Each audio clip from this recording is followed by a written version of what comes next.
Hi, how are you? I'm good because this is going to be the final part of Brave New World. It's part 7, and I was kind of bad yesterday and I left off in the middle of chapter 16, I believe. And I just wanted, since we were getting closer to the end, I wanted to do my best on it. So we are picking up in the middle of chapter 16. And I've spent many hours reading this book, and although I didn't know anything about it going into it, really, except, I did look up like dystopian old books because that's the curated vibe here. It still somehow is completely different than what I thought it was going to be. And only finishing it will I'll really know how different, but it's a lot more focused on the interpersonal relationships between kind of our three main characters and how I interpret it is how just lifelong conditioning into, a certain societal set of norms is, I don't know. The thing is, with Bernard and Lenina, I don't feel any need to fault them for how bizarre their traditions are compared to what I know from growing up in American society. But then you can't fault John, really, for how he reacts to everything. He's going through quite a bit, and he's been introduced to such a drastically different type of a world. And so that has become the overall main focus as far as, how I interpret it. There were more subtle themes, not subtle, but there were other themes, sub themes of superficiality being used to control people and keep them occupied mentally, and kind of reinforcing the everybody belongs to everybody else slogan. So I kind of thought that there would be more of a unhappiness. A realization that the government or the system is abhorrent to the two main characters. I would say Bernard and Lenina. But so far, we're just at the point where John, the savage, he's just lost his mother. He just went through whatever the hell he went through with Lenina. And so he's having a meltdown and he's screaming at everybody. The themes that we as the reader are kind of picking up throughout the book. But it's kind of I'm finding it an interesting, maybe controversial way to wrap up these themes, is to have a character just raving about it at the top of his lungs to a bunch of random bystanders. So I'm interested to see how it further develops. And usually I'm really either off base or misunderstanding the themes being presented. So, but I like to look back on my predictions and my commentary in the beginning to see how it unfolds. So don't mind me if you have anything that you'd like to discuss about it. I'd be happy to chat either in the comment section or in the Discord, where there's other people who are very, maybe even more obviously acutely aware of these themes. So that's always encouraged. But for now, I'm going to continue where we left off, which was quite literally in the middle of chapter 16. Okay, I might go back a little bit. Only an epsilon can be expected to make epsilon sacrifices, for the good reason that for him they aren't sacrifices. They're the line of least resistance. His conditioning has laid down rails along which he's got to run. He can't help himself, he's foredoomed. Even after decanting, he's still inside a bottle, an invisible bottle of infantile and embryonic fixations. Each one of us, of course, the controller meditatively continued, goes through life inside a bottle. But if we happen to be alphas, our bottles are, relatively speaking, enormous. We should suffer acutely if we were confined in a narrower space. You cannot pour upper caste champagne surrogate into lower caste bottles. It's obvious theoretically, but it has also been proved in actual practice. The result of the Cyprus experiment was convincing. "What was that?" asked the savage. Mustafa Mon smiled. "Well, you can call it an experiment in rebottling if you like. It began in AF 473.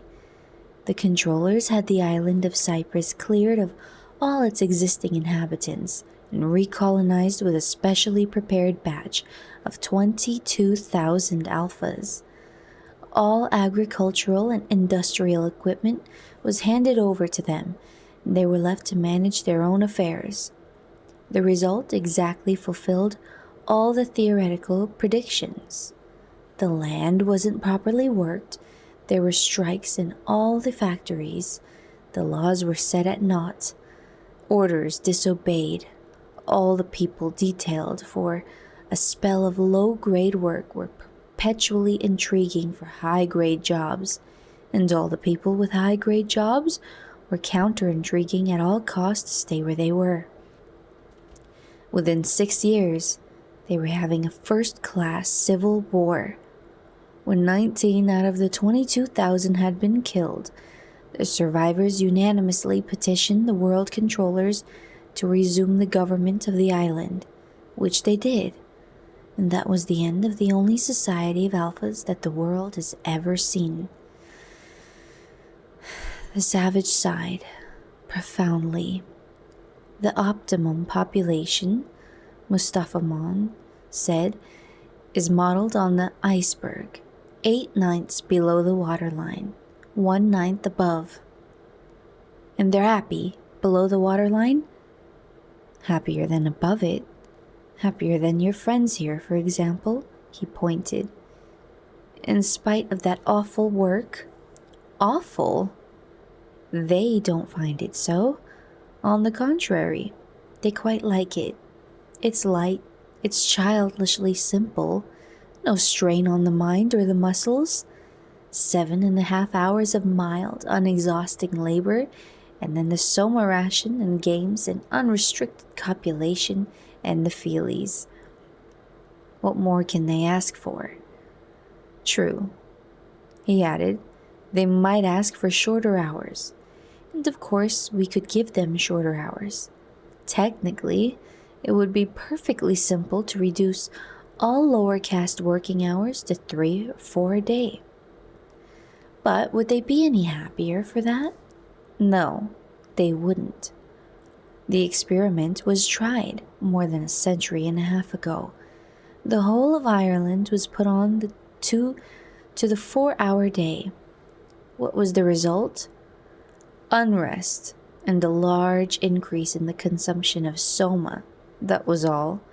Those 3.5 hours of extra leisure were so far from being a source of happiness that people felt constrained to take a holiday from them. The inventions office is stuffed with plans for labor-saving processes, thousands of them. Mustafa Mond made a lavish gesture. And why don't we put them into execution? For the sake of the laborers. It would be sheer cruelty to afflict them with excessive leisure. It's the same with agriculture. We could synthesize every morsel of food if we wanted to, but we don't. We prefer to keep a third of the population on the land, for their own sakes, because it takes longer to get food out of the land than out of a factory. Besides, we have our own stability to think of. Hi. We don't want to change. Every change is a menace to stability. That's another reason why we're so chary of applying new inventions. Every discovery in pure science is potentially subversive. Even science must sometimes be treated as a possible enemy. Yes, even science. Science, the savage frowned. He knew the word. But what it exactly signified he could not say. Shakespeare and the old men of the Pueblo had never mentioned science, and from Linda he had only gathered the vaguest hints. Science was something you made helicopters with, something that caused you to laugh at the corn dances, something that prevented you from being wrinkled and losing your teeth. He made a desperate effort to take the controller's meaning. Yes, Mustafa Mond was saying, that's another item in the cost of stability. It isn't only art that's incompatible with happiness, it's also science. Science is dangerous. We have to keep it most carefully chained and muzzled. What? Said Helmholtz in astonishment. But we're always saying that science is everything. It's a hypnopedic platitude. 3 times a week between 13 and 17, put in Bernard. And all the science propaganda we do at the college? Yes, but what sort of science? Asked Mustafa Mond sarcastically. You've had no scientific training, so you can't judge. I was a pretty good physicist in my time. Too good. Good enough to realize that all our science is just a cookery book, with an orthodox theory of cooking that nobody's allowed to question, and a list of recipes that mustn't be added to except by special permission from the head cook. I'm the head cook now, but I was an inquisitive young scullion once, and started doing a bit of cooking on my own. Unorthodox cooking, illicit cooking, a bit of real silence. In fact, he was silent. What happened? Asked Helmholtz Watson. The controller sighed. Very nearly what's going to happen to you young men. I was on the point of being sent to an island. The words galvanized Bernard into a violent and unseemly activity. Send me to an island? He jumped up, ran across the room, and stood gesticulating in front of the controller. You can't send me. I haven't done anything. It was the others. I swear it was the others. He pointed accusingly to Helmholtz and the savage. Oh, please don't send me to Iceland. I promise I'll do what I ought to do. Give me another chance. Please give me another chance. The tears began to flow. I tell you, it's their fault, he sobbed, and not to Iceland. Oh, please, your fordship, please. And in a paroxysm of objection, he threw himself on his knees before the controller. Mustafa Mond tried to make him get up, but Bernard persisted in his groveling. The stream of words poured out inexhaustibly. In the end, the controller had to ring for his 4th secretary. Bring 3 men, he ordered. And take Mr. Marks into a bedroom. Give him a good soma vaporization and then put him to bed and leave him.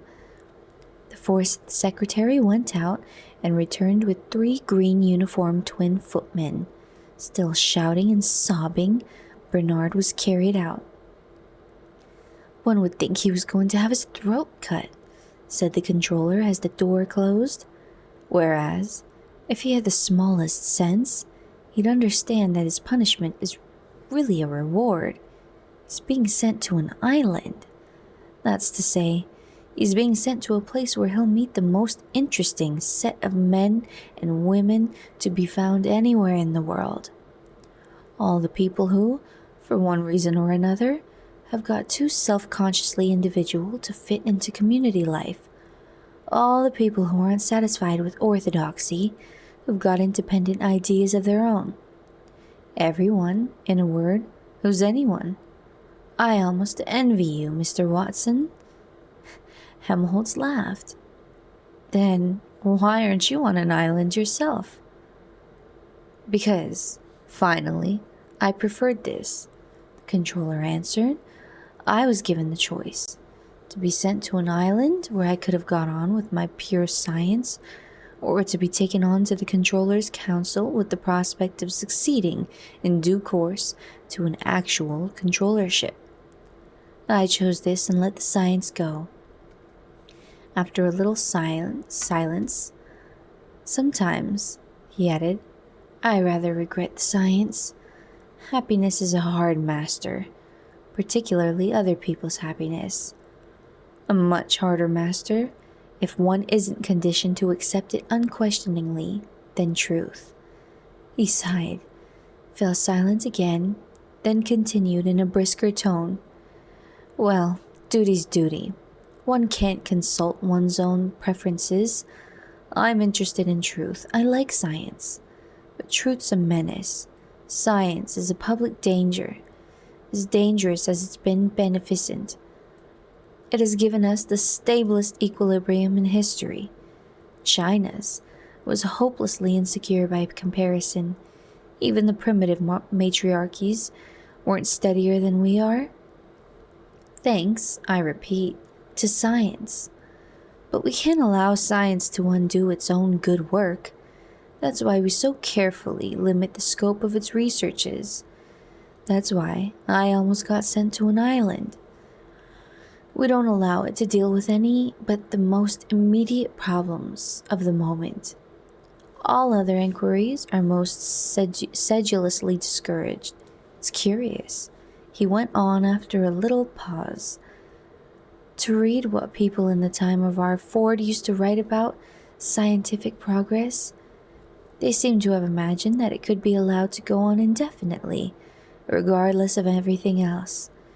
Knowledge was the highest good, truth the supreme value. All the rest was secondary and subordinate. True, ideas were beginning to change even then. Our Ford himself did a great deal to shift the emphasis from truth and beauty to comfort and happiness. Mass production demanded the shift. Universal happiness keeps the wheels steadily turning. Truth and beauty can't. And of course, whenever the masses seized political power, then it was happiness rather than truth and beauty that mattered. Still, in spite of everything, unrestricted scientific research was still permitted. People still went on talking about truth and beauty as though they were the sovereign goods, right up to the time of the 9 Years' War. That made them change their tune, all right. What's the point of truth or beauty or knowledge when the anthrax bombs are popping all around you? That was when science first began to be controlled. After the 9 Years' War, people were ready to have even their appetites controlled then. Anything for a quiet life. We've gone on controlling ever since. It hasn't been very good for truth, of course, but it's been very good for happiness. One can't have something for nothing. Happiness has got to be paid for. You're paying for it, Mr. Watson? Paying because you happen to be too much interested in beauty. I was too much interested in truth. I paid too. But you didn't go to an island, said the savage, breaking a long silence. The controller smiled. That's how I paid. By choosing to serve happiness. Other people's, Not mine. It's lucky," he added after a pause, "that there are such a lot of islands in the world. I don't know what we would do without them. Put you all in the lethal chamber, I suppose. By the way, Mr. Watson, would you like a tropical climate?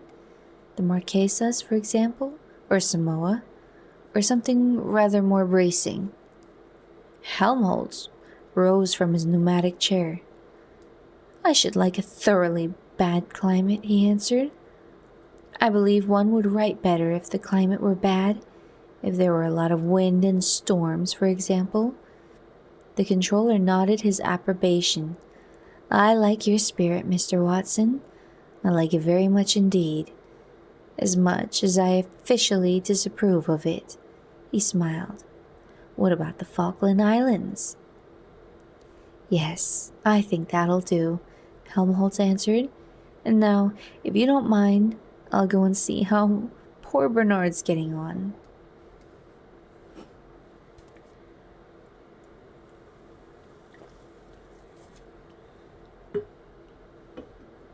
Chapter 17. Art, science. "You seem to have paid a fairly high price for your happiness," said the savage when they were alone. "Anything else?" "Well, religion, of course," replied the controller. "There used to be something called God before the 9 Years' War. But I was forgetting. You know all about God, I suppose." "Well," the savage hesitated.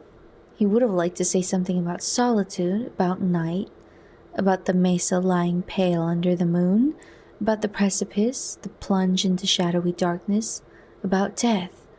He would have liked to speak, but there were no words, not even in Shakespeare. The controller, meanwhile, had crossed to the other side of the room and was unlocking a large safe let into the wall between the bookshelves. The heavy door swung open. Rummaging in the darkness within, "It's a subject," he said, "that has always had a great interest for me." He pulled out a thick black volume. "You've never read this, for example." The savage took it. "The Holy Bible, containing the Old and New Testaments," he read aloud from the title page. "Nor this." It was a small book and had lost its cover. "The Imitation of Christ." "Nor this." He handed out another volume. "The Varieties of Religious Experience," by William James. "I've got plenty more," Mustafa Mond continued, resuming his seat. "A whole collection of pornographic old books. God in the safe and forward on the shelves." He pointed with a laugh to his avowed library, to the shelves of books, the racks full of reading machine bobbins and soundtrack rolls. "But if you know about God, why don't you tell them?" asked the savage indignantly. "Why don't you give them these books about God?" "For the same reason as we don't give them Othello. They're old. They're about God hundreds of years ago, not about God now." "But God doesn't change." "Men do, though." "What difference does that make?" "All the difference in the world," said Mustafa Mond. He got up again and walked to the safe. "There was a man called Cardinal Newman," he said.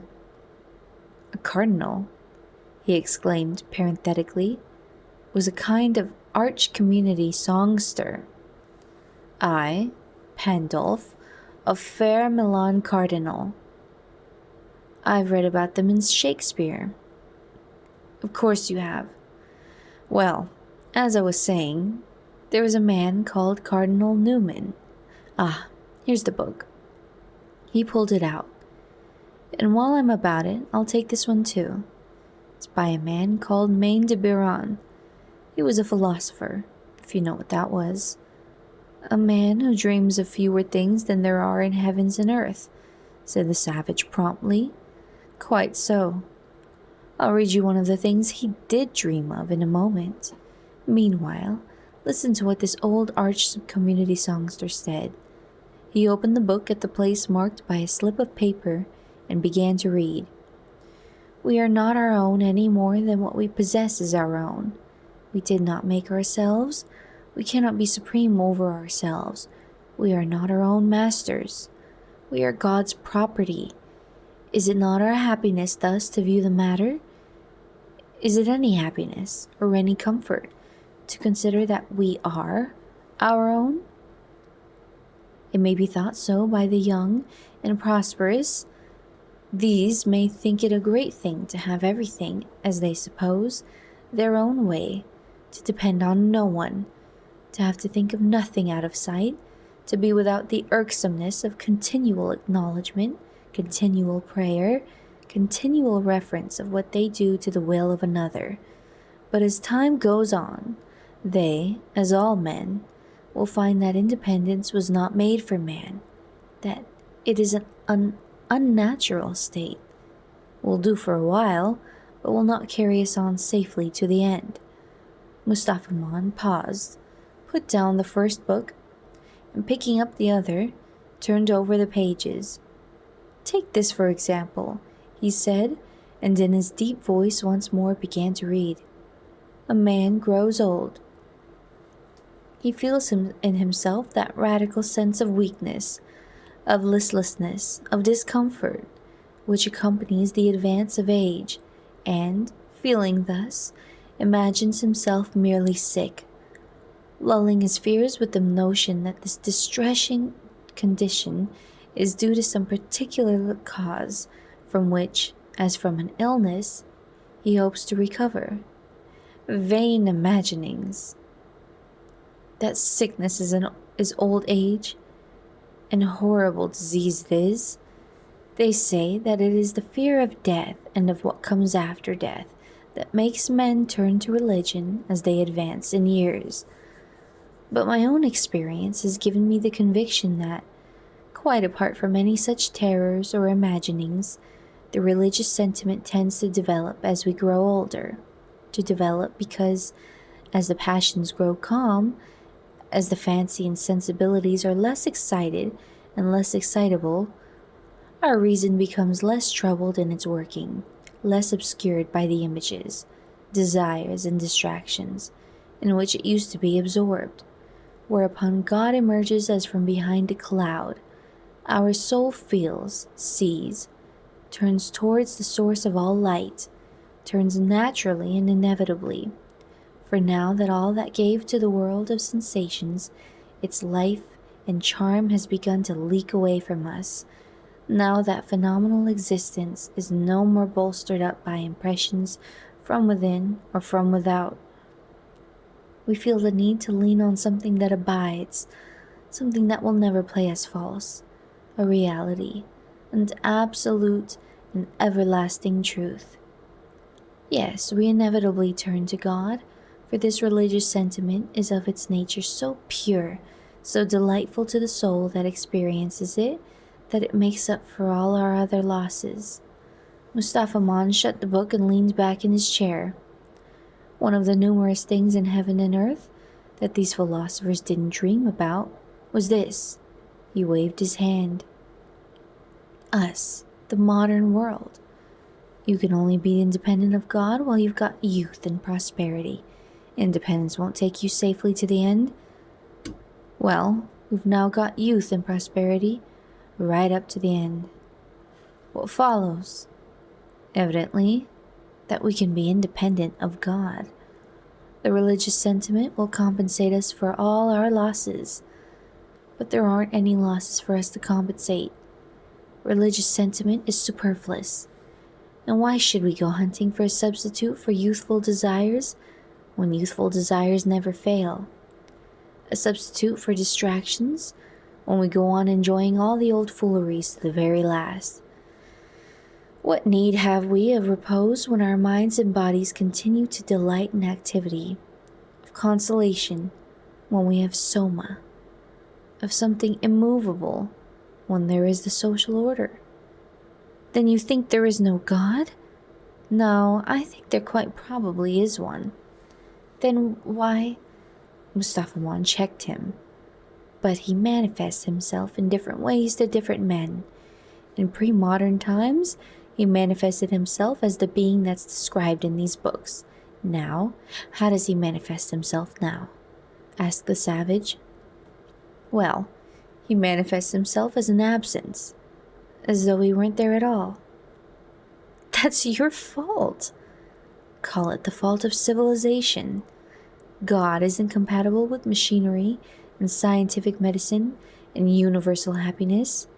You must make your choice.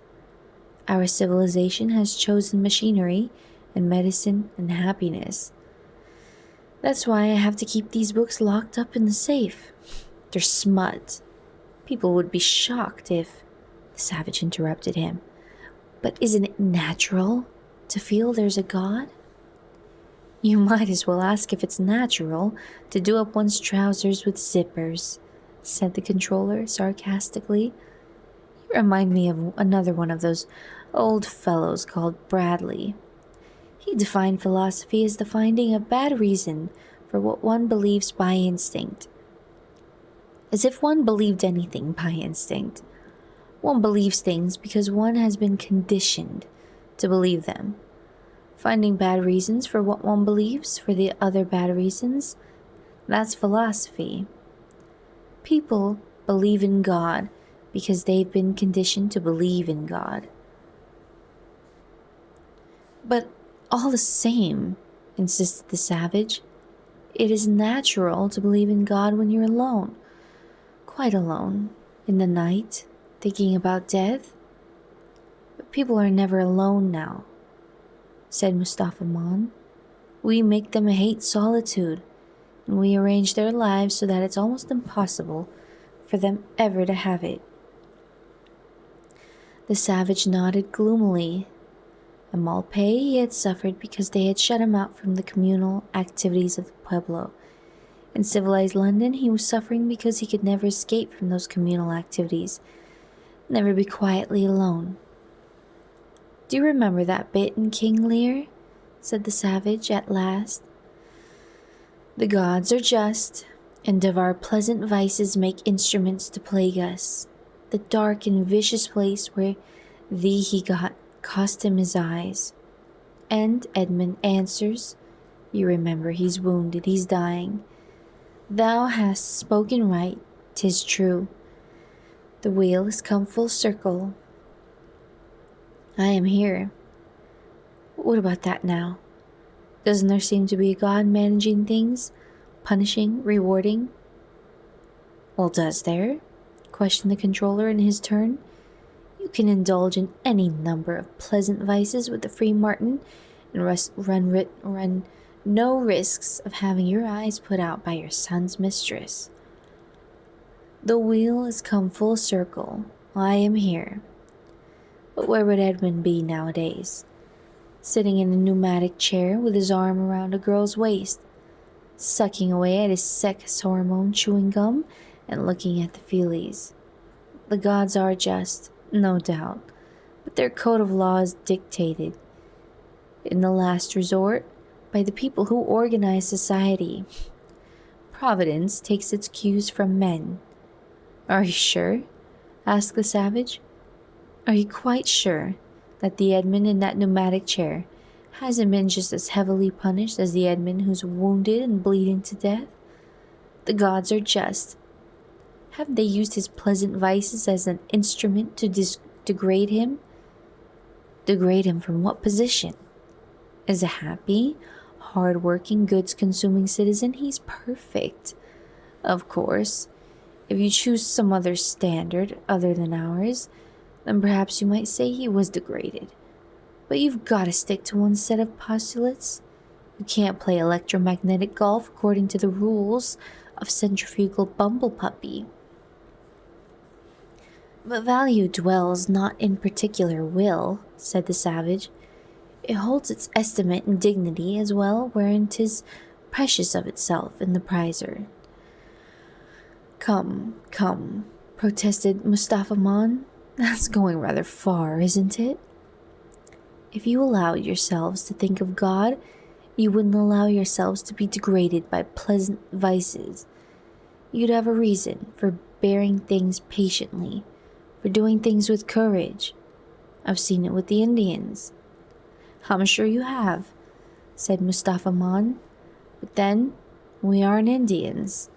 There isn't any need for a civilized man to bear anything that's seriously unpleasant. And as for doing things, Ford forbid that she'd get the idea into his head. It would upset the whole social order. Men started doing things on their own." "What about self-denial then? If you had a God, you'd have a reason for self-denial. But industrial civilization is only possible when there's no self-denial. Self-indulgence up to the very limits imposed by hygiene and economics. Otherwise, the wheels stop turning." "You'd have a reason for chastity," said the savage, blushing a little as he spoke the words. "Chastity means passion. Chastity means neurasthenia. And passion and neurasthenia mean instability. Instability means the end of civilization. You can't have a lasting civilization without plenty of pleasant vices." "But God's the reason for everything noble and fine and heroic. If you had a God—" "My dear young friend," said Mustafa Mon, "civilization has absolutely no need of nobility or heroism. These things are symptoms of political inefficiency. In a properly organized society like ours, nobody has any opportunities for being noble or heroic. Conditions have got to be thoroughly unstable before the occasion can arise. Where there are wars, where there are divided allegiances, where there are temptations to be resisted, objects of love to be fought for or defended, there, obviously, nobility and heroism have some sense. But there aren't any wars nowadays. The greatest care is taken to prevent you from loving anyone too much. There's no such thing as divided allegiance. You're so conditioned that you can't help doing what you ought to do. And what you ought to do is on the whole so pleasant. So many of the natural impulses are allowed free play that there really aren't any temptations to resist. And if ever, by some unlucky chance, anything unpleasant should somehow happen, why, there's always Soma to give you a holiday from the facts. There's always Soma to calm your anger, to reconcile it to your enemies, to make you patient and long-suffering. In the past, you could only accomplish these things by making a great effort, and after years of hard moral training. Now, you swallow 2 or 3 half-gram tablets, and there you are. Anybody can be virtuous now. You can carry at least half your morality about in a bottle. Christianity without tears. That's what Soma is. But the tears are necessary. Don't you remember what Othello said? If after every tempest come such calms, may the winds blow till they have wakened death. There's a story one of the old Indians used to tell us about the girl of Matsaki. The young men who wanted to marry her had to do a morning's hoeing in her garden. It seemed easy, but there were flies and mosquitoes, magic ones. Most of the men simply couldn't stand the biting and stinging. But the one that could, he got the girl. Charming. But in civilized countries, said the controller, you can have girls without hoeing for them. But there aren't any flies or mosquitoes to sting you. We got rid of all of them centuries ago. The savage nodded, frowning. You got rid of them. Yeah, that's just like you. Getting rid of everything unpleasant instead of learning to put up with it. Whether 'tis nobler in the mind to suffer the slings and arrows of outrageous fortune, or to take arms against the sea of troubles and by opposing end them. But you don't do either. Neither suffer nor oppose. You just abolish things, the slings and arrows. It's too easy.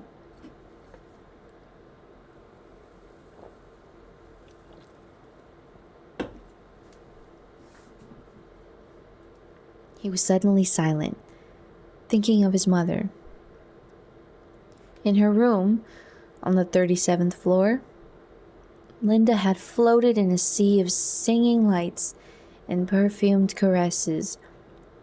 Floated away, out of space, out of time, out of the prison of her memories, her habits, her aged and bloated body. And Tomakin, ex-director of hatcheries and conditioning, Tomakin was still on holiday from humiliation and pain, in a world where he could not hear those words, that derisive laughter, could not see that hideous face, feel those moist and flabby arms around his neck, in the beautiful world. What you need, the savage went on, is something with tears for a change. Nothing costs enough here. $12.5 million, Henry Foster had protested when the savage told him that. $12.5 million. That's what the new conditioning center cost. Not a cent less. Exposing what is mortal and unsure to all that fortune, death, and danger dare, even for an eggshell. Isn't there something in that? He asked, looking up at Mustafa Mon. Quite apart from God, though of course God would be a reason for it. Isn't there something in living dangerously? There's a great deal in it, the controller replied. Men and women must have their adrenals stimulated from time to time. What? Questioned the savage, uncomprehending. It's one of the conditions of perfect health. That's why we've made the VPS treatments compulsory. VPS? Violent passion surrogate. Regularly once a month. We flood the whole system with adrenaline. It's the complete physiological equivalent of fear and rage. All the tonic effects of murdering Desdemona and being murdered by Othello, without any of the inconveniences. But I like the inconveniences. We don't, said the controller. We prefer to do things comfortably. But I don't want comfort. I want God. I want poetry. I want real danger. I want freedom. I want goodness. I want sin. In fact, said Mustafa Mon, you're claiming the right to be unhappy. All right then, said the savage defiantly. I'm claiming the right to be unhappy. Not to mention the right to grow old and ugly and impotent. The right to have syphilis and cancer. The right to have too little to eat. The right to be lousy. The right to live in constant apprehension of what may happen tomorrow. The right to catch typhoid. The right to be tortured by unspeakable pains of every kind. There was a long silence. I claim them all, said the savage at last.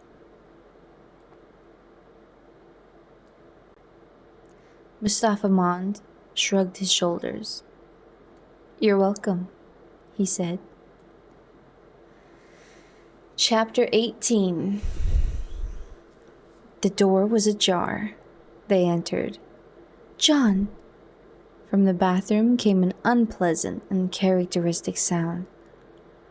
Is there anything the matter? Helmholtz called. There was no answer. The unpleasant sound was repeated. Twice. There was silence. Then, with a click, the bathroom door opened and, very pale, the savage emerged. I say, Helmholtz exclaimed solicitously. You do look ill, John.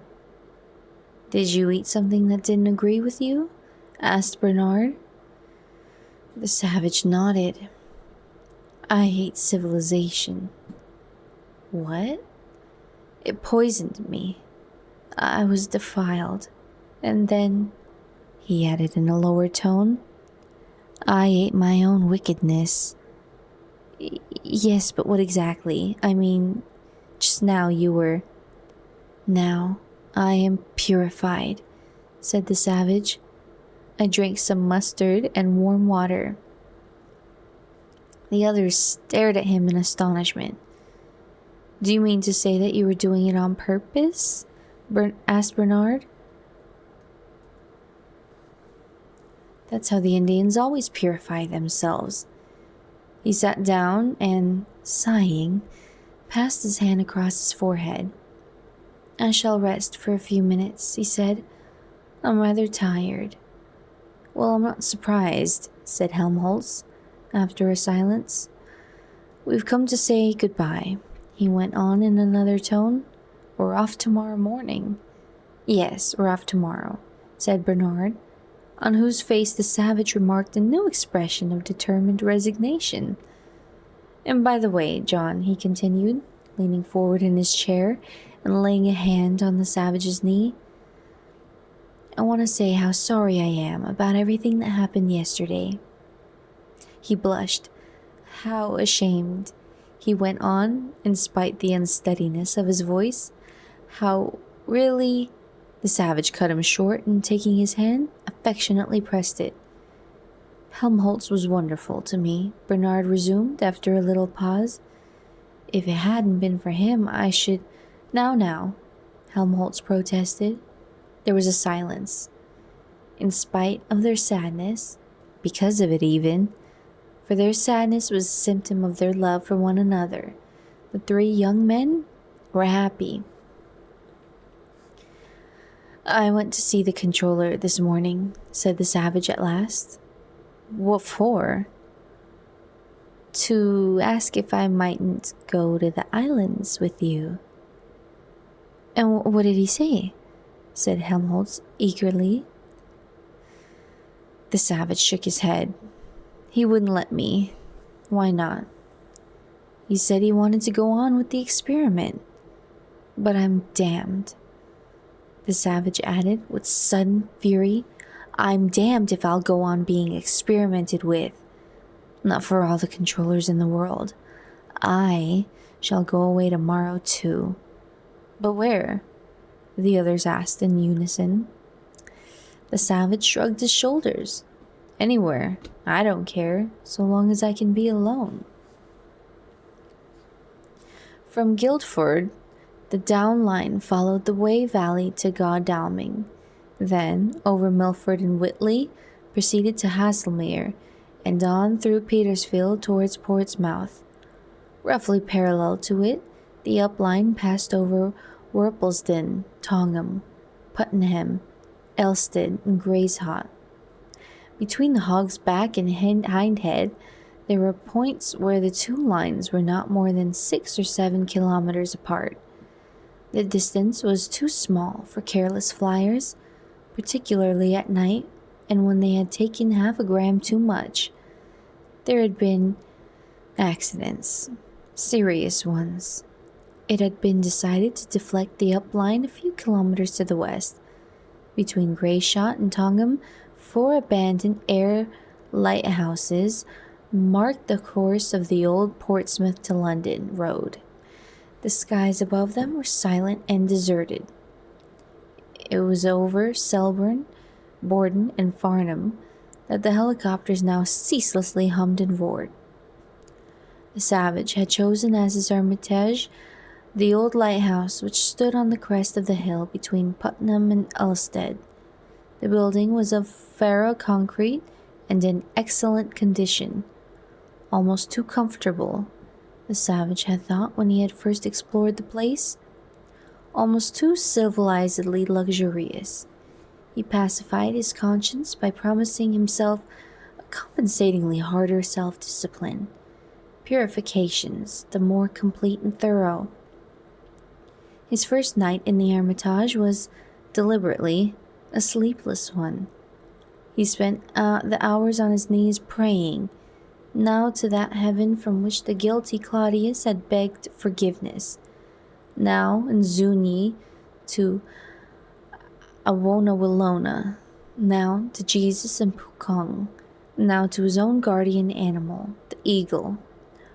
From time to time he stretched out his arms as though he were on the cross, and held them thus through long minutes of an ache that gradually increased till it became a tremulous and excruciating agony. Held them in voluntary crucifixion, while he repeated, through clenched teeth, the sweat meanwhile pouring down his face, "Oh, forgive me! Oh, make me pure! Oh, help me to be good!" Again and again, till he was on the point of fainting from the pain. When morning came, he felt he had earned the right to inhabit the lighthouse. Yes, even though there still was glass in most of the windows, even though the view from the platform was so fine, for the very reason why he had chosen the lighthouse had become almost instantly a reason for going somewhere else. He had decided to live there because the view was so beautiful, because, from his vantage point, he seemed to be looking out onto the incarnation of a divine being. But who was he to be pampered with the daily and hourly sight of loveliness? Who was he to be living in the visible presence of God? All he deserved to live in was some filthy sty, some blind hole in the ground. Stiff and still aching after his long night of pain, but for that very reason inwardly reassured, he climbed up to the platform of his tower.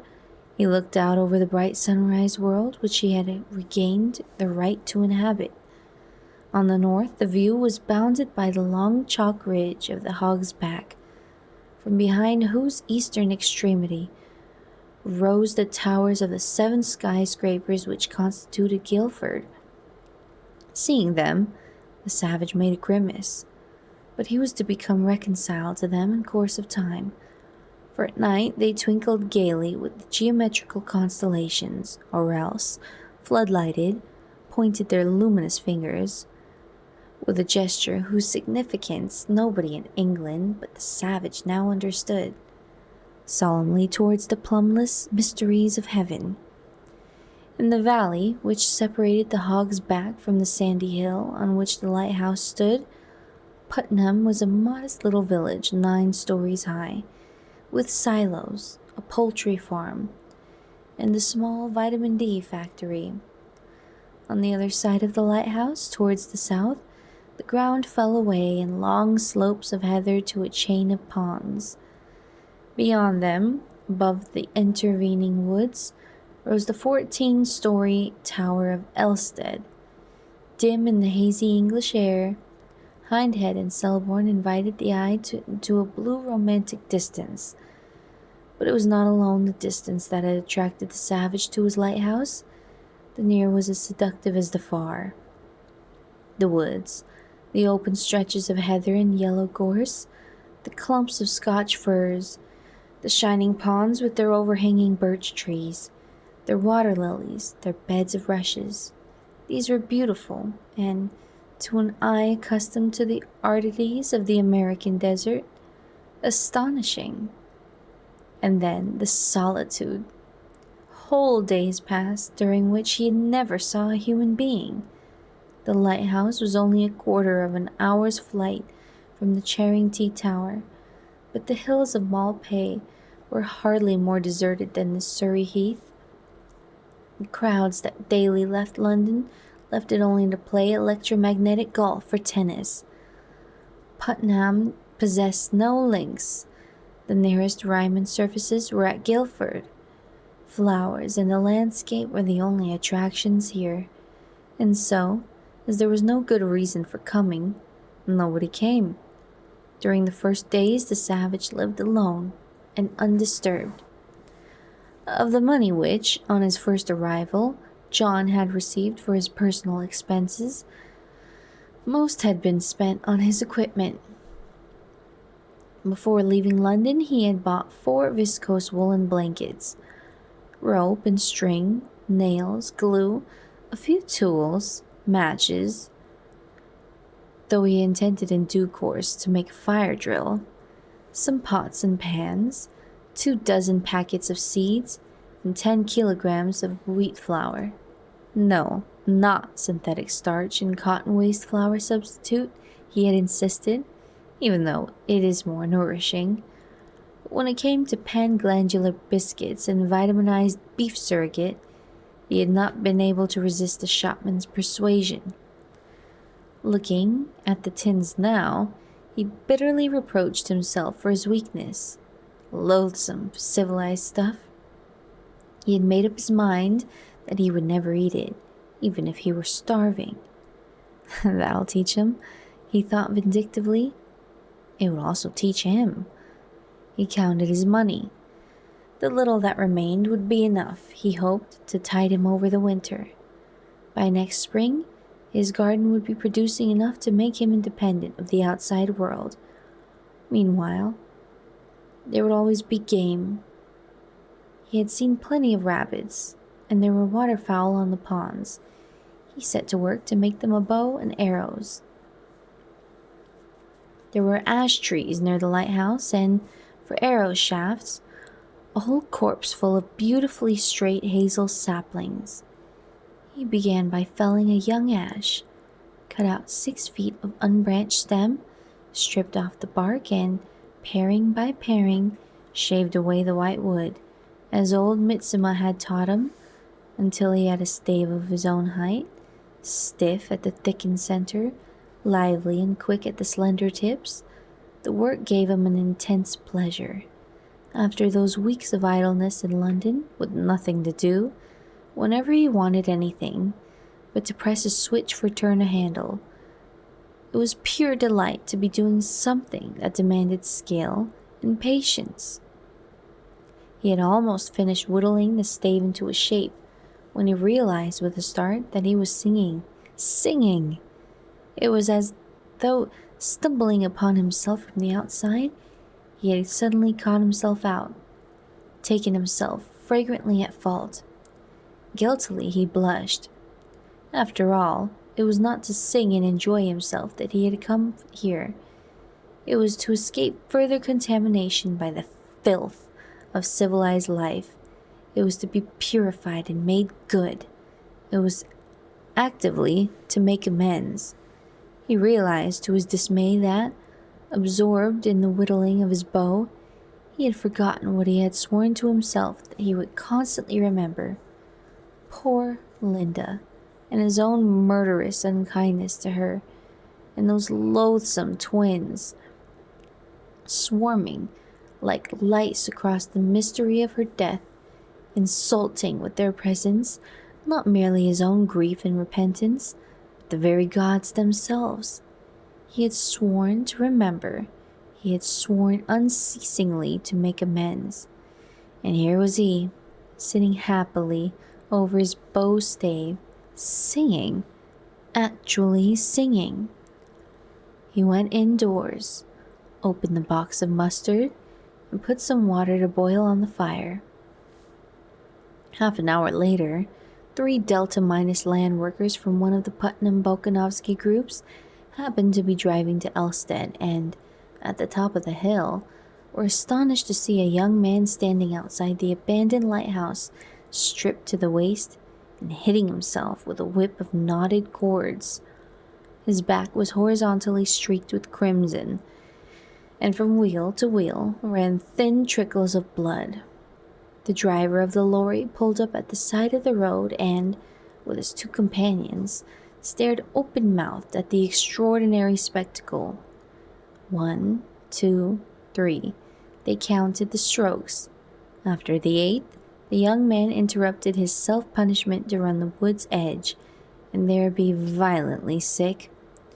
When he had finished, he picked up the whip and began hitting himself again. 9, 10, 11, 12. "Ford," whispered the driver, and his twins were of the same opinion.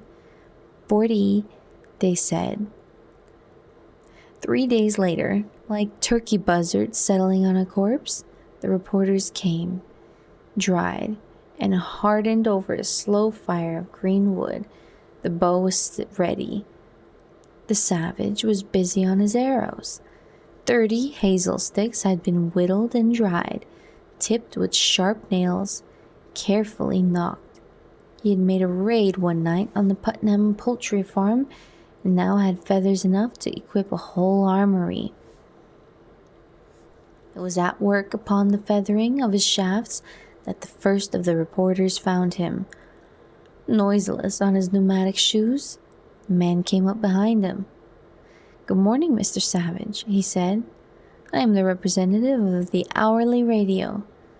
Startled, as though by the bite of a snake, the savage sprang to his feet, scattering arrows, feathers, glue pot, and brush in all directions. "I beg your pardon," said the reporter with genuine compunction. "I had no intention." He touched his hat, the aluminum stovepipe hat in which he carried his wireless receiver and transmitter. "Excuse me, not taking it off," he said. "It's a bit heavy." "Well, as I was saying, I am the representative of the hourly. What do you want?" asked the savage, scowling. The reporter returned his most ingratiating smile. "Well, of course, our readers would be profoundly interested." He put his head on one side. His smile became almost coquettish. "Just a few words from you, Mr. Savage." And rapidly, with a series of ritual gestures, he uncoiled 2 wires connected to the portable battery buckled round his waist, plugged them simultaneously into the sides of his aluminum hat, touched a spring on the crown, and antenna shot up into the air, touched another spring on the peak of the brim, and like a jack-in-the-box, out jumped a microphone and hung there, quivering 6 inches in front of his nose, pulled down a pair of receivers over his ears, pressed the switch on the left side of the hat, and from within came a faint waspy buzzing. Turned a knob on the right, and the buzzing was interrupted by a stethoscope wheeze and crackle, by hiccoughs and sudden squeaks. "Hello?" he said to the microphone. "Hello? Hello?" A bell suddenly rang inside his hat. "Is that you, Edsel?" Primo Melon speaking. "Yes, I've got a hold of him." "Mr. Savage will now take the microphone and say a few words. Won't you, Mr. Savage?" He looked up at the savage with another of those winning smiles of his. "Just tell our readers why you came here. What made you leave London? Hold on, Edsel," so very suddenly. "And of course that whip." The savage started. How did they know about the whip? We're all crazy to know about the whip. And then something about civilization. You know the sort of stuff. What I think of the civilized girl. Just a few words, a very few. The savage obeyed with a disconcerting literalness. 5 words he uttered, and no more. 5 words, the same as those he had said to Bernard about the arch community songster of Canterbury. "Honey, sonze sotsena." And seizing the reporter by the shoulder, he spun him around. The young man revealed himself invitingly well covered, aimed, and with all the force and accuracy of a champion foot-and-mouth baller, delivered a most prodigious kick. 8 minutes later, a new edition of the hourly radio was on sale in the streets of London. "Hourly radio reporter has coccyx kicked by mystery savage," ran the headlines on the front page. "Sensation in Surrey." Sensation even in London, thought the reporter when, on his return, he read the words. And a very painful sensation, what was more. He sat down gingerly to his luncheon, undeterred by what cautionary bruise on their colleagues' coccyx. 4 other reporters, representing the New York Times, the Frankfurt four-dimensional continuum, the Fortean science monitor, and the Delta mirror, called that afternoon at the lighthouse and met with the receptions of progressively increasing violence. From a safe distance and still rubbing his buttocks, "Benighted fool," shouted the man from the Fortean science monitor. "Why don't you take Soma?" "Get away!" The savage shook his fist. The other retreated a few steps, then turned round again. "Evil's an unreality if you take a couple of grams." "Kohakwa iatokaya." The tone was menacingly derisive. "Pain's a delusion." "Oh, is it?" said the savage, and picking up a thick hazel switch, strode forward. The man from the Fortean science monitor made a dash for his helicopter. After that, the savage was left for a time in peace. A few helicopters came and hovered inquisitively round the tower. He shot an arrow into the importunately nearest of them. It pierced the aluminum floor of the cabin. There was a shrill yell, and the machine went rocketing up into the air with all the acceleration of that its supercharger could give it. The others, in future, kept their distance respectfully. Ignoring their tiresome humming, he likened himself in his imagination to one of the suitors of the maiden Matsaki, unmoved and persistent among the winged vermin. The savage dug at what was to be his garden. After a time, the vermin evidently became bored and flew away. For hours at a stretch, the sky above his head was empty, but for the larks, silent. The weather was breathlessly hot. There was thunder in the air. He had dug all the morning and was resting, stretched out on the floor. And suddenly, the thought of Lendina was a real presence, naked and tangible, saying, "Sweet," and "Put your arms around me," in shoes and socks perfumed. Impudent strumpet, but oh, her arms around his neck, the lifting of her breasts, her mouth. Eternity was in our lips and eyes. Lenina. No. He sprang to his feet and, half naked as he was, ran out of the house. At the edge of the heath stood a clump of hoary juniper bushes. He flung himself against them. He embraced, not the smooth body of his desires, but an armful of green spikes. Sharp, with 1,000 points, they pricked him. He tried to think of poor Linda, breathless and dumb, with her clutching hands and unutterable terror in her eyes. Poor Linda, whom he had sworn to remember, but it was still the presence of Lenina that haunted him.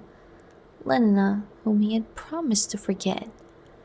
Even through the stab and sting of the juniper needles, his wincing flesh was aware of her, unescapably real, sweet.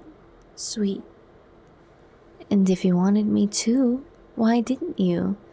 The whip was hanging on a nail by the door, ready to hand against the arrival of reporters. In a frenzy, the savage ran back to the house, seized it, whirled it. The knotted cords bit him into his flesh. Strumpet! He shouted at every blow as though it were Lenina, and how frantically, without knowing it, he wished it were. White, warm, scented, infamous Lenina that he was flogging thus.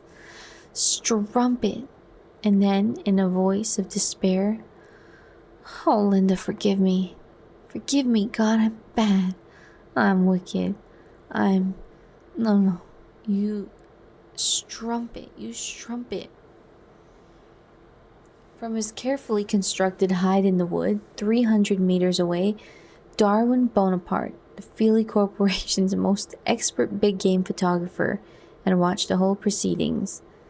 Patience and skill had been rewarded. He had spent 3 days sitting inside the bole of an artificial oak tree, 3 nights crawling on his belly through the heather, hiding microphones in gorse bushes, burying wires in the soft gray sand. 72 hours of profound discomfort. But now the great moment had come, the greatest. Darwin Bonaparte had time to reflect as he moved among his instruments, the greatest since his taking of the famous all-howling, stereoscopic Feely in the gorilla's wedding. Splendid, he said to himself, as the savage started his astonishing performance. Splendid.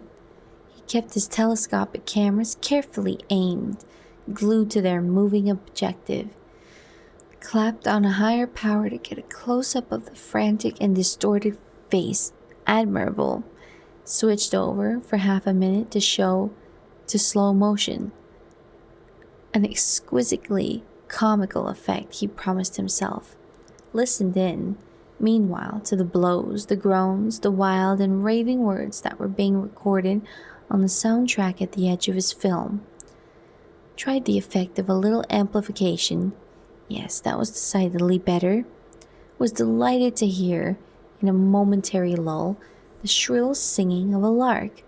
Wished the savage would turn around so that he could get a good close-up of the blood on his back, and almost instantly, with astonishing luck, the accommodating fellow did turn around and was able to take up a perfect close-up.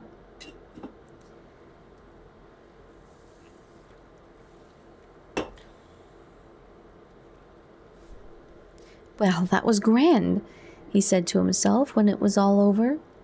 Really grand. He mopped his face. When they had put in the Feely effects at the studio, it would be a wonderful film.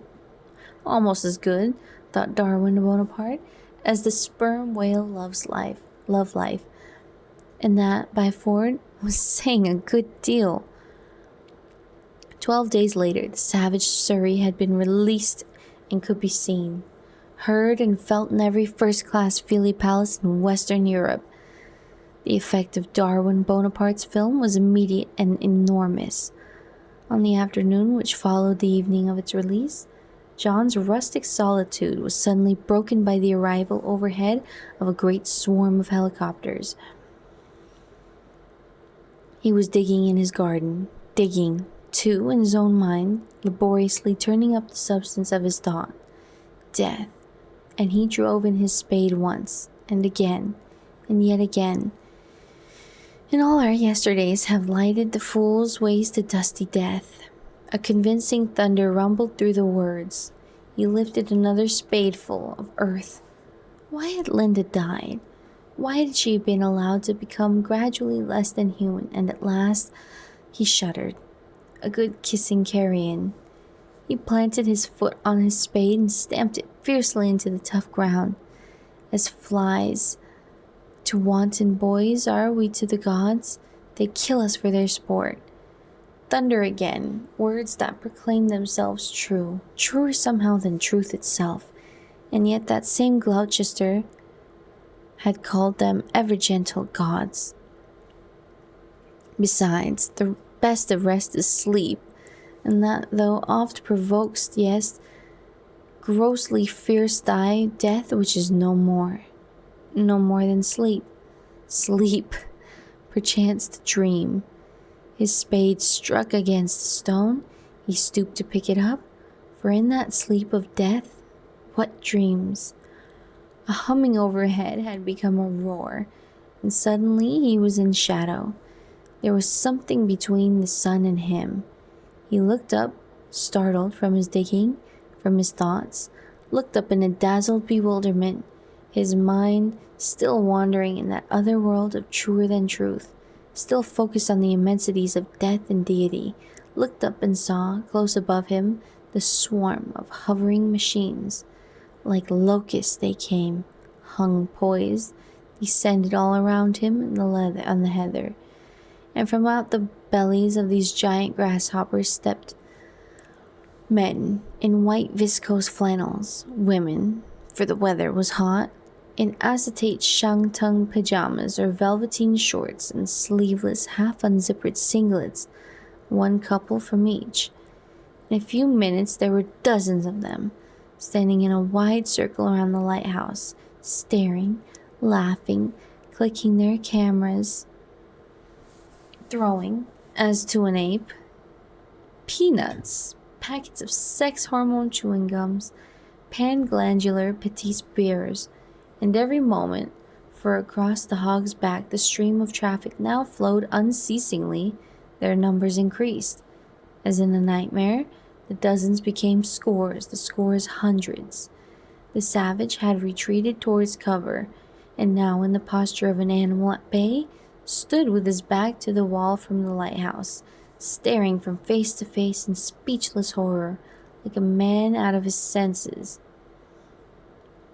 From his stupor, he was aroused to a more immediate sense of reality by the impact on his cheek of a well-aimed packet of chewing gum, shock of startling pain, and he was brought awake and fiercely angry. "Go away," he shouted. The ape had spoken. There was a burst of laughter and hand-clapping. Good old savage, hurrah, hurrah. And though the babble he had heard cries of, "Whip, whip, the whip," acting on the word's suggestion, he seized a bunch of knotted cords from its nail behind the door and shook it at his tormentors. There was a yell of ironical applause. Menacingly, he advanced towards them. A woman cried out in fear. The line wavered at its most immediately threatened point, then stiffened again, stood firm. The consciousness of being an overwhelming force had given these sightseers a courage which the savage had not expected of them. Taken aback, he halted and looked around. "Why don't you leave me alone?" There was almost a plaintive note in his anger. "Have a few magnesium salted almonds," said the man who, if the savage were to advance, would be the first to be attacked. He held out a packet. "They're really very good, you know," he added with a rather nervous smile of propitiation. "And the magnesium salts will help to keep you going." The savage ignored his offer. "What do you want with me?" he asked, turning from one grinning face to another. "What do you want with me?" "The whip," answered 100 voices confusedly. "Do the whipping stunt. Let's see the whipping stunt." Then, in unison and on a slow, heavy rhythm, "We want the whip," shouted a group at the end of the line. "We want the whip." Others at once took up the cry, and the phrase was repeated, parrot fashion, again and again and again, with an ever-growing volume of sound, until by the 7th or 8th reiteration, no other words was being spoken. "We want the whip." They were all crying together, and, intoxicated by the noise, the unanimity, and the sense of rhythmical atonement, they might, it seemed, have gone on for hours, almost indefinitely. But at about the 25th repetition of the proceedings were startlingly interrupted. Yet another helicopter had arrived from across the Hog's Back, hung poised above the crowd, then dropped within a few yards of where the savage was standing. In the one space between the line of sightseers and the lighthouse, the roar of the air screws momentarily drowned the shouting then, as the machine touched the ground and the engines were turned off. "We want the whip. We want the whip," broke out again in the same loud, inconsistent monotone. The door of the helicopter opened, and out stepped, first a fair and ruddy-faced young man, then, in green velveteen shorts, white shirt, and a jockey cap, a young woman. At the sight of the young woman, the savage started, recoiled, turned pale. The young woman stood smiling at him, an uncertain, imploring, almost abject smile. The seconds passed. Her lips moved, she was saying something, but the sound of her voice was covered by the loud, reiterated refrain of the sightseers. "We want the whip. We want the whip." The young woman pressed both hands to her left side, and on that peach-bright, dull, beautiful face of hers appeared a strangely incongruous expression of yearning distress. Her blue eyes seemed to grow larger, brighter, and suddenly 2 tears rolled down her cheeks. Inaudibly, she spoke again. Then, with a quick, impassioned gesture, stretched out her arms towards the savage, stepped forward. "We want the whip. We want..." And all of a sudden, they had what they wanted. Strumpet! The savage had rushed at her like a madman. Fichu! Like a madman, he was slashing at her with his whip of small cords. Terrified, she had turned to flee, had tripped and fallen in the heather. "Henry! Henry!" she shouted, but her ruddy-faced companion had bolted out of harm's way behind the helicopter. With a whoop of delighted excitement, the line broke. There was a convergent stampede towards that magnetic center of attraction. Pain was a fascinating horror. Fry, lechery, fry! Frenzied, the savage slashed again. Hungrily, they gathered round, pushing and scrambling like swine about the trough. Oh, the flesh! The savage ground his teeth. This time it was on his shoulders that the whip descended. Kill it! Kill it! Drawn by the fascination of the horror of pain, and from within, impelled by that habit of cooperation, that desire for unanimity and atonement, which their conditioning had so ineradicably implanted in them, they began to mime the frenzy of his gestures, striking at one another as the savage struck at his own rebellious flesh, or at that plump incarnation of turpitude writhing in the heather at his feet. Kill it, kill it, kill it! The savage went on shouting.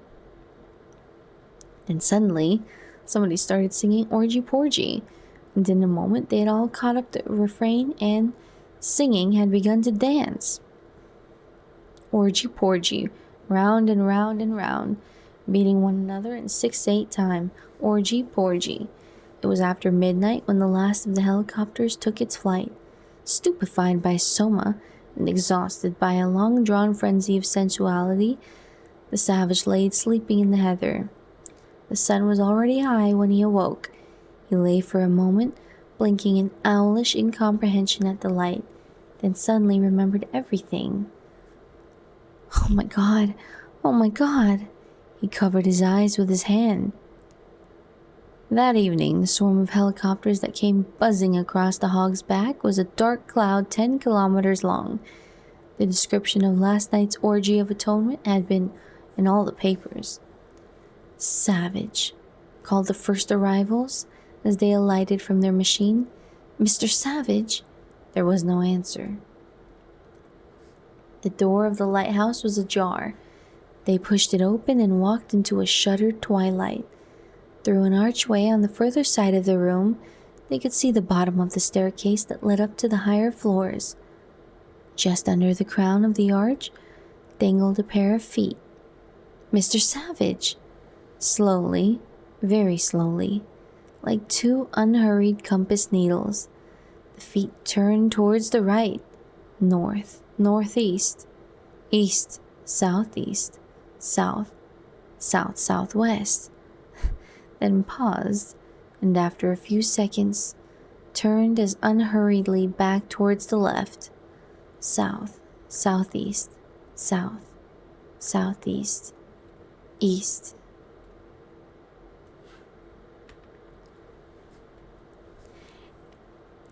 And there you have it. That's the end of Brave New World. Some thoughts. I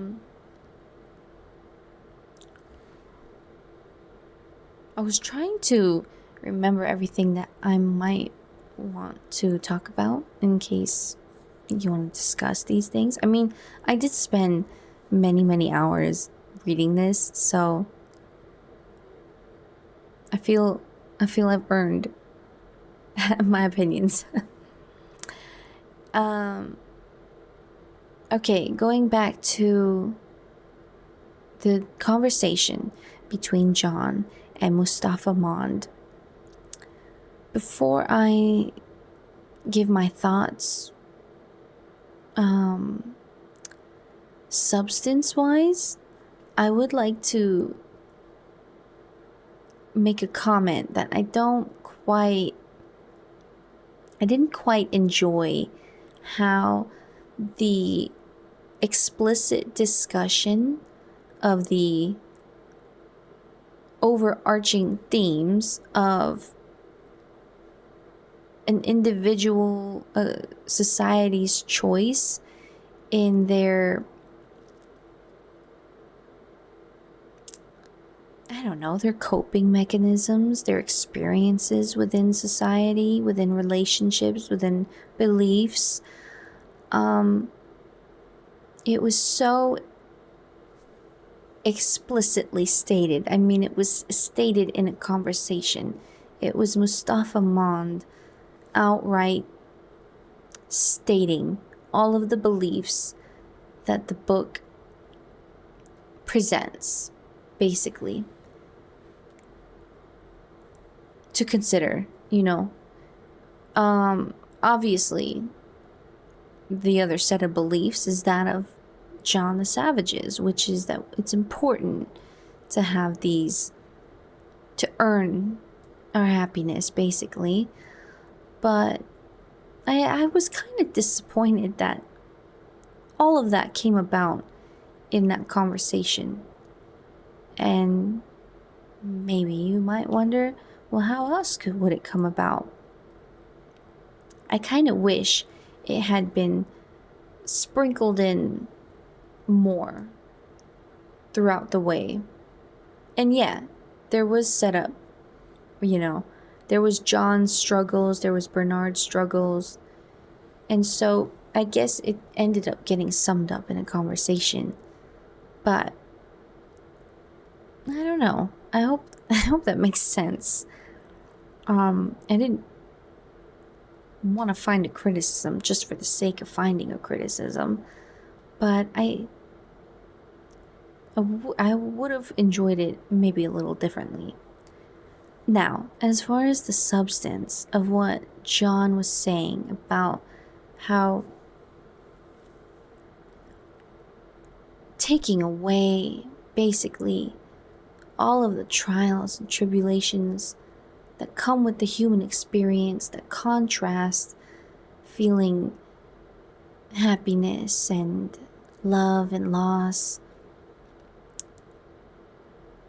It's a good point. It's a good point, obviously, and it's probably the truest way for humans to experience the human experience.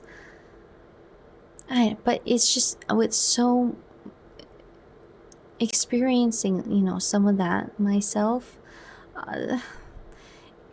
It's hard not to say that I wouldn't just take some fucking soma and call it a day every day. I don't know. I don't do drugs, but it didn't. If all that was missing from society was more autonomy in earning your experience and individuality, it's complicated, right? I don't know.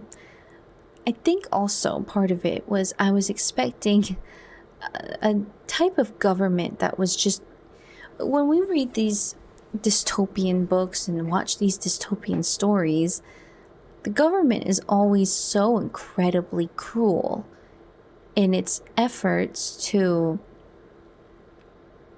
enforce whatever regime it is, totalitarianism, utilitarianism, communism, whatever it is. The governments are always so cruel and unusual in the way that they enforce the system, the new status quo. And so going into it knowing that it's a dystopian novel, I kind of thought it was going to have a lot more cruelty when, and I might be forgetting stuff, but it seemed to me that the cruelest thing was basically conditioning away people's autonomy in society. I mean, just as a human, it was taking away choices for humans to participate in the human experience. And I'm not gonna choose a side here. I'm not gonna say that, oh, Mustafa Mon was right, or oh no, we need to live the John way. I see the appeal of both, but obviously having the choice is important. But then you wonder if people can choose for themselves, if society can choose for itself. And I guess it's hard to consider these things from a very cynical point of view, a very pained point of view, because I have more understanding of the system that exists, the world state maybe in Brave New World, than I would like to. I didn't appreciate sitting there reading it and being like, you know what, that really doesn't seem so bad. But what did John say? John was saying, I want to feel, I want to sin, I want to do all of that. And it's just such a it's a nice representation of a free spirit. And I don't know, what did it matter? What did it matter?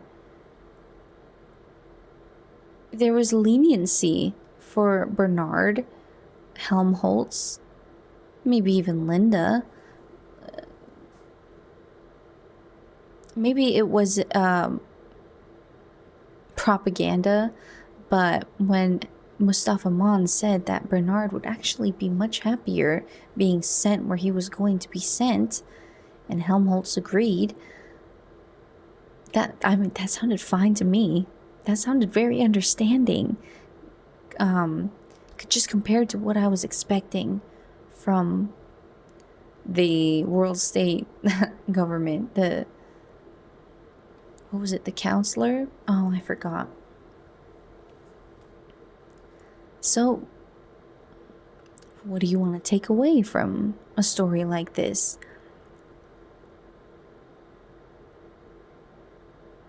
In the beginning, I examined heavily on the superficiality of it all. I think one of the first impressions I had upon reading the story was that, wow, for a futuristic society that boasts so much on all that it has achieved and all that it has eliminated to perfectly round out society and individual experiences. God, it was so superficial because of the caste systems, because of the interpersonal relationships that were going on, in terms of how people viewed themselves and viewed others, and that kind of relationship between the two. I thought it was so superficial, but I was like, yeah, okay, I understand that it's probably the theme of distraction, how important it is for a system that doesn't want people to dwell so heavily on these things that give that really strong sense of wild individuality, that it was, beneficial to a utilitarian government to keep people occupied. But I didn't end up with the impression that mattered as much as it seemed to have in the beginning, because that is something that could be heavily encouraged by the government, but it is just something that constantly happens so naturally to us anyways. And it's like a defiant part of society, of humanity, whatever. So yeah, I had wished there would be a more of Lenina in the story towards the end, but it really was John's story and how he navigated this brave new world. And maybe a lesser theme was John's grieving. I mean, that was its whole own thing. As much as I want to talk about the commentary on society, because we know we have dystopian vibes here, it was a whole commentary about his issues with his mother, his relationship, love-hate relationship, his grieving of her death, finding not purpose, but almost her death became something that he could wield internally to go about this mission to rebel against this brave new world that she succumbed to, basically, that she chose to enter and subject herself to just round-the-clock soma. And he hated it because of how people saw his mother, of how she treated herself, and there's all those themes which I can sympathize with. So I enjoyed the story. I did. I think for a dystopian novel, it touched a lot more on interpersonal human relationships than I would have expected. So I don't anticipate getting that similarly in many more books to come, because we're gonna keep reading these types of books. So I don't know. Those are my takeaways. Take what you want or leave it. But I'd be curious. I'm probably gonna start reading threads and see what people think. I was avoiding it this entire time because I didn't want my thoughts to be affected by it. I wanted to see what I could take away from it. So I'm interested now to read and hear what anyone else has to say about it, because it's old ass book and everybody's been talking about it forever. But probably now that Captain America is coming out, it's gonna be hard to type in Brave New World and find this unless you dig a little deeper. So yeah, that was a long story. I'm probably going to be doing some short stories just to have a break from the really long saga. But after that, there are 2 books in particular that I'm very excited about. They're on my Discord. I did a little poll, and the short stories are slightly ahead. There's really not that many